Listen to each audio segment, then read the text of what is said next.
સમગ્ર રાજ્યમાં રવિ પાકની સિઝન ચાલુ, પરંતુ યુરિયા ખાતરની અછતથી ખેડૂતો પોકારી ઉઠ્યા ત્રાહિમામ। બનાસકાંઠાના ડીસા અને કાંકરેજના વિસ્તારોમાં સૌથી વધુ બટાકાનું વાવેતર થાય છે, જેથી યુરિયાની માંગ પણ વધારે છે। યુરિયા ખાતરની તંગી હોવાથી ખેડૂતો મૂંઝવણમાં મુકાયા છે। વાવણી બાદ ખેડૂતોને યુરિયાનો જથ્થો સમયસર નથી મળી રહ્યો। કિસાન ખાતર ડેપો પર પણ એક પણ થેલી ઉપલબ્ધ ન હોવાથી ખેડૂતો ખાતર વિના જ પાછા ફરી રહ્યા છે। અન્ય ડેપોમાં ખાતર હોવાથી ત્યાં લાંબી કતારો લાગી। ખેડૂત એક જગતનો તાત કહેવાય।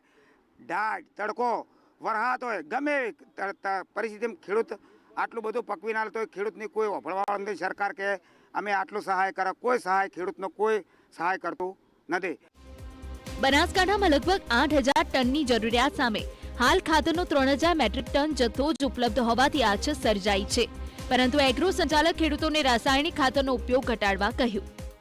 ખેડૂતોને પણ ભલામણ છે કે રાસાયણિક ખાતર ઓછા કરવા જોઈએ એમ થોડા, અને બીજા ખાતરો નેનો ડીએપી, નેનો યુરિયા, માઇક્રોરાઝા જેવા વાપરવા જોઈએ।